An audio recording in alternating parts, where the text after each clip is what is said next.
Bonjour à tous, c'est Justine, bienvenue sur ma chaîne, j'espère que vous allez bien, que c'est en forme pour pâtisser aujourd'hui.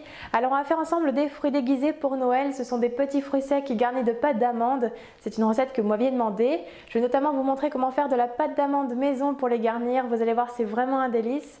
Allez c'est parti, je vous laisse avec les ingrédients et la recette en vidéo.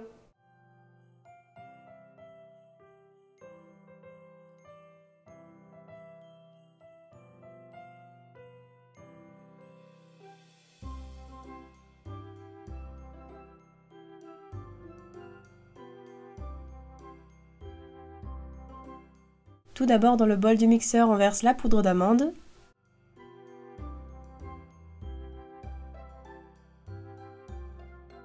Puis on ajoute le sucre glace.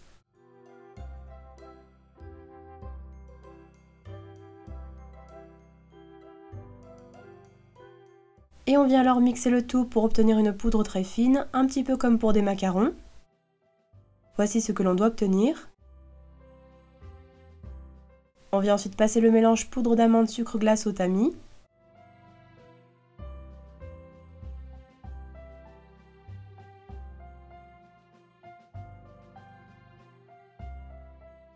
Comme vous le voyez, on obtient une poudre très fine. Puis on ajoute les blancs d'œufs petit à petit en commençant à mélanger à l'aide de la maryse.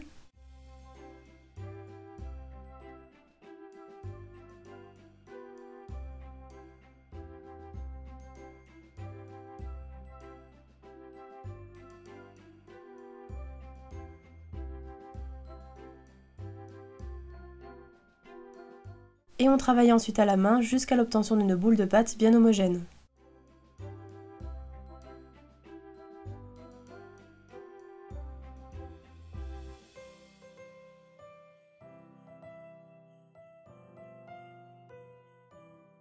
Comme vous le voyez, on obtient une belle pâte d'amande bien souple.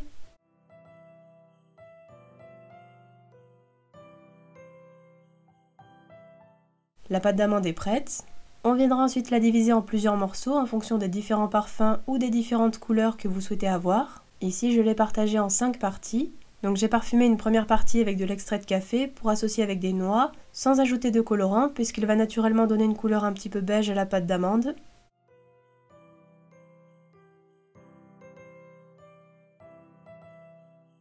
J'ai ensuite parfumé une autre partie avec du kirsch en ajoutant du colorant rose. Elle servira à garnir les pruneaux.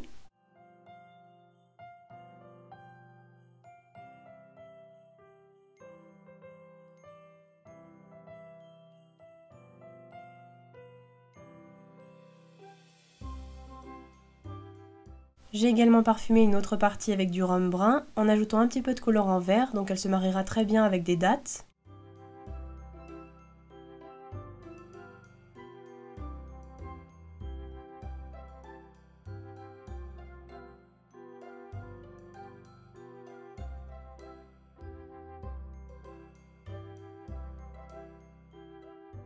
Et enfin pour la dernière, je l'ai parfumée avec un petit peu d'extrait de vanille et je l'ai colorée en jaune. Elle pourra se marier avec plusieurs fruits secs, notamment les abricots. Et j'ai aussi gardé une petite partie de pâte d'amande nature sans parfum ni colorant.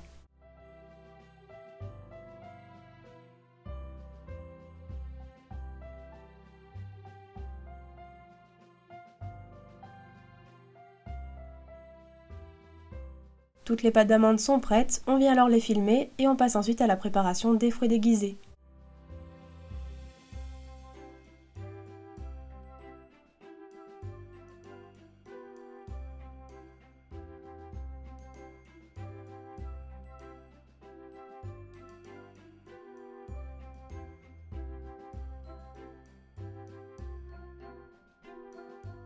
Tout d'abord, on commence par les noix en formant des petites boules de pâte d'amande au café.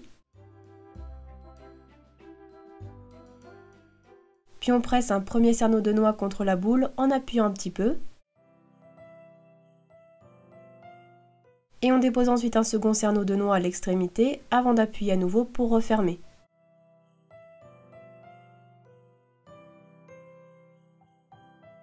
Voici ce que l'on obtient. Donc ici avec 80 g de pâte d'amande, j'ai obtenu environ une dizaine de noix. On prépare ensuite les dattes en façonnant des boudins arrondis avec de la pâte d'amande verte parfumée au rhum.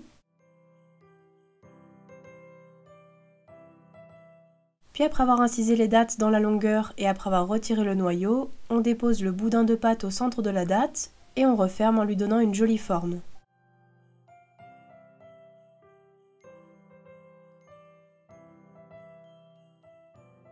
Voici ce que l'on obtient. Et ici, avec les 160 g de pâte, j'ai obtenu environ une petite vingtaine de dattes.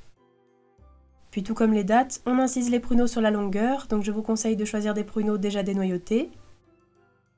Et on dépose un boudin de pâte d'amande rose parfumé au kirsch avant de refermer le pruneau en façonnant une jolie forme arrondie.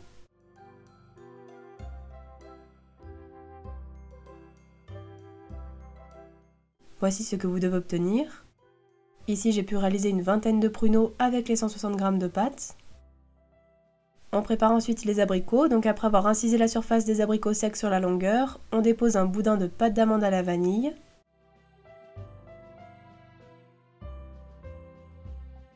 Puis on referme en façonnant une jolie forme arrondie.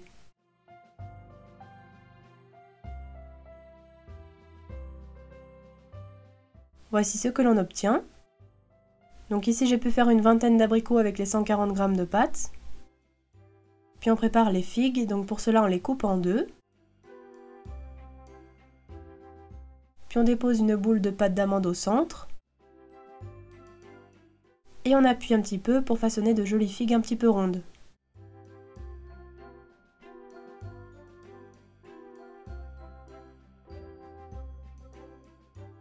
Donc ici pour les figues, j'ai mélangé les parfums de pâte d'amande. Et enfin, on termine par les cerises confites, donc le principe est le même. Après les avoir coupées en deux, on dépose une boule de pâte d'amande au centre. Et on façonne de manière à obtenir une cerise bien ronde.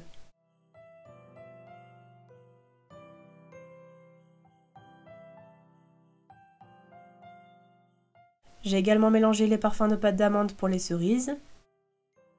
Voici tous les fruits déguisés obtenus, donc je vais ensuite vous montrer deux manières de les enrober. Pour l'enrobage au sucre cuit, on verse 175 g d'eau, 500 g de sucre,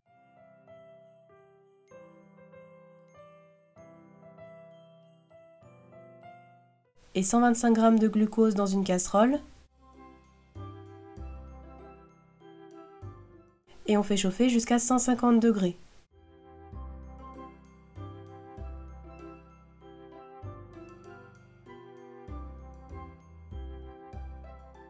Quand on atteint la bonne température, on stoppe la cuisson en plongeant le fond de la casserole dans de l'eau froide, puis on tient le sirop au chaud en plaçant la casserole sur un torchon, et après avoir enfoncé des cure-dents dans les fruits déguisés, on les trempe dans le sirop sans se brûler, et on égoutte bien.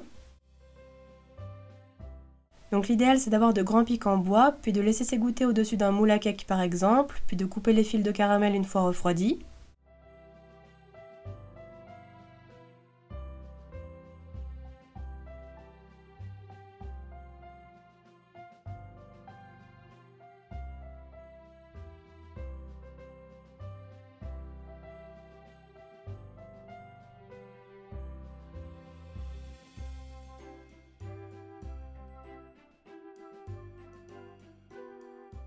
Voici le résultat obtenu pour l'enrobage au sucre cuit.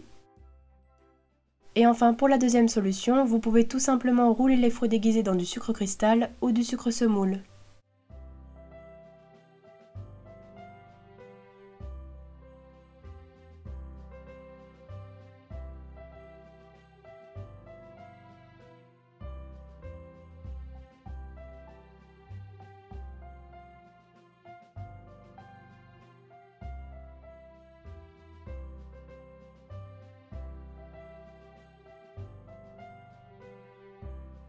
Voici ce que l'on obtient avec l'enrobage au sucre.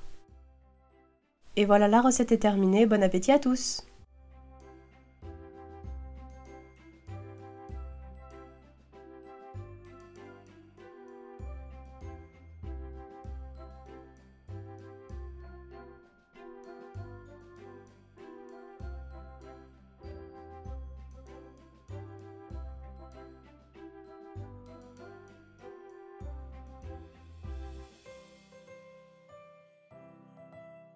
Les fruits déguisés sont terminés, j'espère que ma recette vous aura plu. N'oubliez pas les petits pouces bleus si c'est le cas, n'hésitez pas non plus à vous abonner à ma chaîne si ce n'est pas encore fait.